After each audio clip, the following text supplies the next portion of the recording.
ngira ngo rwose mwese murabizi, wigeze ujya mu rukundo ariko urukundo rwawe ntabwo rwigeze rumara kabiri.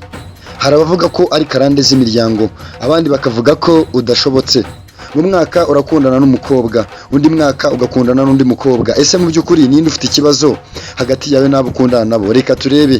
Ni ikiganiro menya byinshi. Nababwiye ko nzajya mbagezaho ibiganiro bitandukanye. Uyu munsi tugiye kuganira ku rukundo cyangwa se imibanire y'abakundana. Ndabizi neza ko ejo ari Saint Valentin. Banyarwandakazi rwose muzagire Saint Valentin nziza. Niba ufite umukunzi uzamushakira impano, uzamusohokana ahantu heza, umugurira akantu keza, murye munywe mwishime. Ngira ngo mwese murabizi, ikiganiro nimenya byinshi. Kora subscribe niba ukunda ibiganiro byanjye.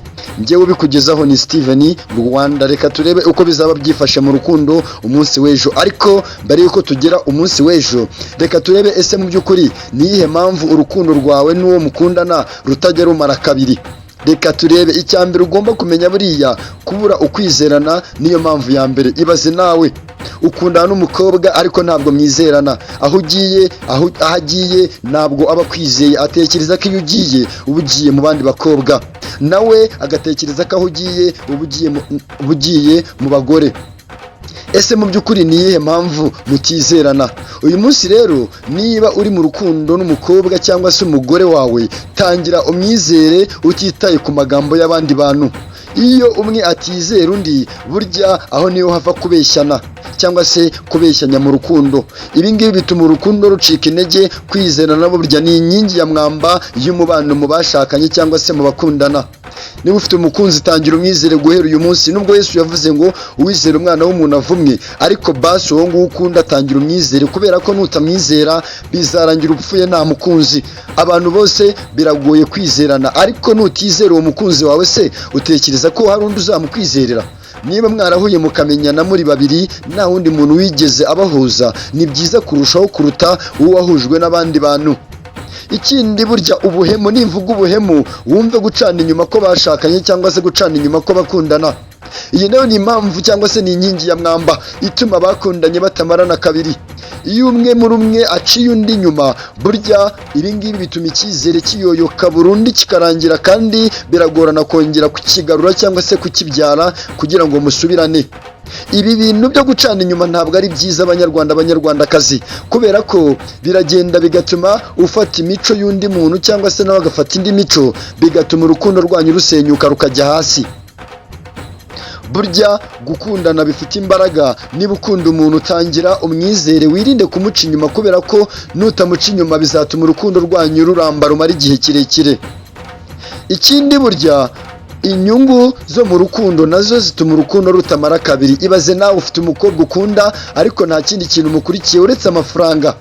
Ufite umuhungu ukunda adafite amafaranga, rwose nta kintu mwavugana. Abenshi mukundana mugendeye ku mashuri, ngo uriya muntu yashoje kaminuza, reka mukurikireho amashuri. Ese mu by'ukuri ko yashoje kaminuza, wowe ukaba utarashoje, utekereza ko urukundo rwanyu ruzamara kabiri? Umukurikiyeho udufaranga. Murabizi mwese amafaranga arashira. Iyo amafaranga ashize, utekereza ko wakurikiraho iki? Nta kindi uretse kurwana ndetse mugashwana. Abandi mukurikira amasura meza, amatako meza, inzobe ndetse n'ibindi. Mu by'ukuri ibyo byose ni iby'igihe gito, kubera ko ntabwo biramba nibimara kabiri. Ishyari rikabije naryo burya rituma urukundo rutamara kabiri. Ishyari rirenze urugero rituma kubaho kwigenzura cyane, gukeka buri kintu cyose umukunzi wagiyemo. Ibi ngibi bikubera intwaro ya mwamba cyangwa se ikintu cy'ingenzi gituma urukundo rwanyu ruyoyoka rugashira. Ntabwo kugira ishyari ari byiza. Ibaze rwose ugirira ishyari umukunzi wawe. Ndabizi, murabizi neza ko na Bibiliya yabivuze ko ingeso nziza tugomba gukurikiza. Burya kwirinda ishyari nabyo birimo. Ntabwo ishyari ari ryiza. Jealousy mu Cyongereza niko babyita. Ibi ngibi, niba ufite umukunzi wawe ukaba umugirira ishyari rirenze urugero, ibi ngibi hatuma habaho kwigenzura gukeya kuko abashakanye. Ishyari ntabwo ari ryiza. Tangira wige kubaho udafite ishyari ry'umukunzi wawe, umukunde nk'uko Imana yagukunze. Ibi ngibi bizatuma urukundo rwanyu rumara kabiri. Kubura kubahana, ibi nabyo bituma urukundo rutamara kabiri. Ibaze umukunzi wawe yakoze ikosa, urahubutse umubwiye nabi nta nubwo umwubashye, urahubutse rwose umukubise urushyi, ntabwo ubitekereje. nimvuga gukubahana, ahangaha n'abagore bagomba kubaha abagabo, ntabwo abagabo aribo bazubaha abagore gusa. niba uri umugore, tangira wubaha umugabo wawe, naza avuye mu kazi umukuremo inkweto zifunze, nurangiza umwambike silipa. iki ni ikimenyetso cya mbere kigaragaza ko umwubashye. niba kandi uri umugore, tinya amagambo ngiye kukubwira, ibaze ututse umugabo wawe ngo wambwa we, wamusenzi we. ese mu by'ukuri ko umututse utekereza ko uwo mugabo wawe ari imbwa? kandi mwararyamanye, mwarabyaranye, ariko mwise imbwa. ibi ngibi rero ni ikimenyetso kigaragaza ko wamwubahutse. umugabo nta kindi kintu azakora. niba uri umugabo, umugore we akakwita imbwa, fata imyenda yawe uzinge wigendere, kubera ko ntabwo ukiri umugabo rwose, n'icyubahiro ntabwo uzongera kugisubirana. kubahana ni ikintu gikomeye cyane ku bashakanye cyangwa se ku bakundana. ufite umukobwa ukunda, uramuhamagaye ngo ngwino usange, ahomba, arakubwira ati hoya rwose njyewe ntabwo naza, reka duhurire hafi aha ngaha. hafi aho ngaho ni hehe? duhurire mu kibuga cyangwa se mu gashyamba. yanze kuza ahantu uba, uri ikihebe se? uzamushimuta se kubera icyo atashaka kuza ngo muganire ku bibazo by'urubyiruko? yego ntabwo nshyigikiye ubusambanyi, ariko nyine byanaba hanashya. none se simukundana ubundi? ni inka uzajyana ku isoko se? ni ihene se? naze akurebe mu biganireho. umukobwa muhora muvugana kuri telefone, uravuga ngo ngwino ndebe, ndagukumbuye mukunzi, ariko ahora agutega iminsi. burya uwo mukobwa ntabwo agukunda, reka da, yifitiye undi musore ukurenzeho, ufite amafaranga, umusore wambara neza, umusore ukurusha amashuri. uwo niwe musore akunda, kubera ko niyo amuhamagaye ahita yihuta akajya kumureba. wowe rero agufata nk'akabwa, nta cyubahiro namba ufite, uretse ko uhora mu gihirahiro ngo nawe ufite umukunzi utakubaha. wapi rwose, burya urukundo rutarimo kubahana rugenda rusenyuka buhoro buhoro.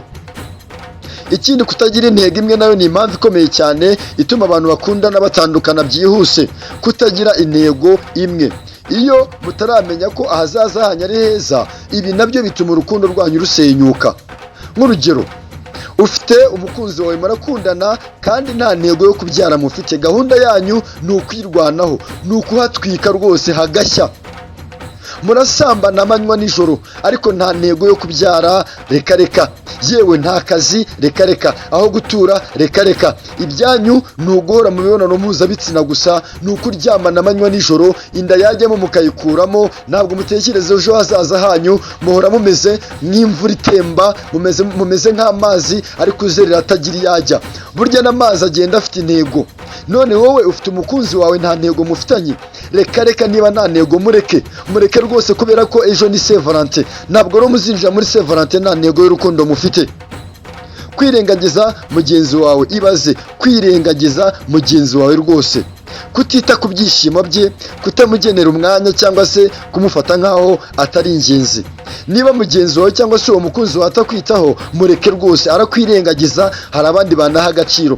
fata nimero yawe, fata nimero ye, uyisibe muri telefoni yawe rwose, kubera ko ntacyo azakumarira, ntacyo azakugezaho rwose.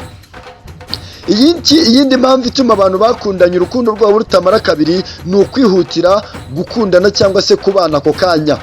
fata umwaka umwe umuterete, umenye icyo akunda, umenye icyo yanga. nubona bitazavamo rwose, umureke, umwihorere, umujugunye, umushyire hanze y'umutima wawe. hari abakundana batabanje kumenyana neza, bakinjira mu mubano byihuse, nyuma yaho bagasanga barahisemo nabi, bagahitamo gutandukana. ibi bintu nyakubahwa Perezida Paul Kagame ejo bundi yabivuzeho. yavuze ko niba umugore cyangwa umugabo wawe muhemukiranye, mugomba gusabana imbabazi, kubera ko divorce ntabwo ariyo ngingo ya mbere cyangwa se ikintu cy'ibanze mugomba kwita mukora. ntabwo divorce aricyo kintu cyihutirwa. niba mwarahuye ukamutera inda, ugahita wihutira kumujyana mu nzu, urumva warakoze neza? oya rwose, wagombaga kumureka ukabanza ukamwigaho, ukamenya ibintu akunda, ukamenya ibintu akunda kurya, ukamenya umuryango we, ukamenya uwo ari we, warangiza ukamushyira amago. abenshi rero bakurikira ubukwe, cyane cyane abagore. ibyabo ni ubukwe, ikanzu nziza, imyambaro nziza, kwemeza inshuti ze, akumva ko yabemeje rwose. iyo ageze mu rugo rero asanga rwose ibyo yakekaga atari ko byari bimeze.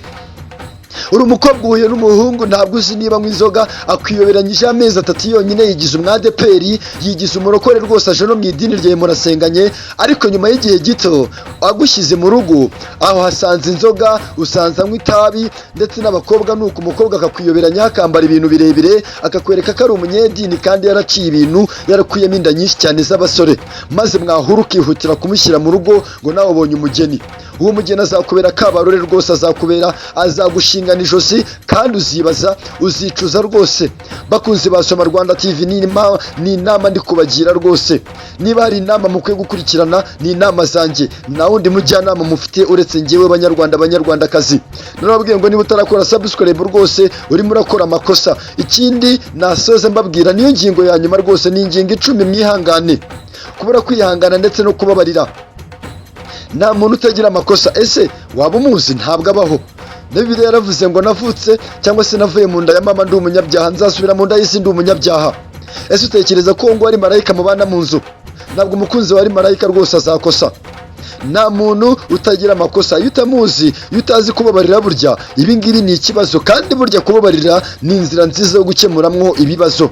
Urukundo rero ntabwo ari intambara, mwige kubabarirana kandi mwihanganirane.